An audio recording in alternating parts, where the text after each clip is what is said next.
hooyaday halkii joogta baanu hanqal tagay ma hilmaamo had iyo jeer oo waan haminayay siday hormarisaan rabaa inaanu haybshay sidaygu hagar baxbaanu hoggaamsamiine iyadoo haraadan horteed quudkii aan cunay haddaan seexan waayana runtii hurdamay arage haddaan ooyo habeenkoo bartegay heese ii tirin halgamayabaygu tiriyo hadalla waaweyne hubaashii ma qaban karo abaal hooya loo guday hadraawiyo cariis ciisaba horay u sheegeene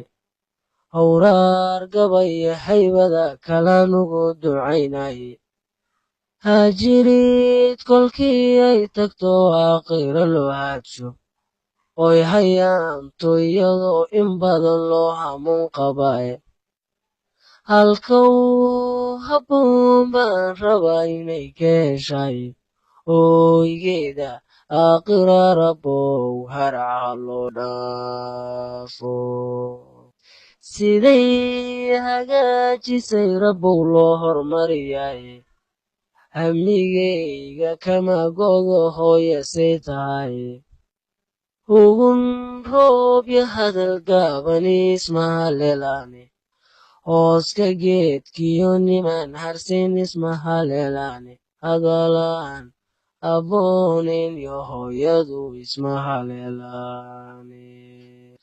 adoon hadal yo haybtoona garanaynin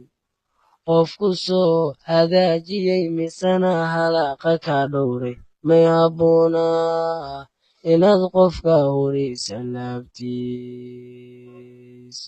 hooygaad ka timid bay hooyadu u hoggaan tahay halkaad u socotanay kaaga horaysay hawiyo ilaahow ha gelin halisba weeyaane qof walboo hormaray hooyabuu ku hiiranayay mahantaa turoodo kolkay hooya dhinac joogto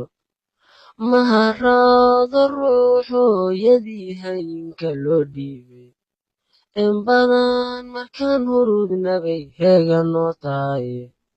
hooyadu xaqay leedahay dadow heerya culus weeye oo uusan holin karin duul awood huray haddii aad 100 jeer wado duudka ku hagoogto oo haddana xaramkii wacnayaad ku hareerayso hinqashada marad dhici tagtay gaartay hamigeeda kuma harayo xaqeedu oo hooya waadaabe hooyada ogaw ruux walbow hilin kastoo joogto dhib yaroo ku huraysaa qalbiga wuu hantaa tiqiine waa inaad hoos iyo qabow iyo haraac dhex gaysaye hooyada ogaw ruux walbow hilin kastoo joogto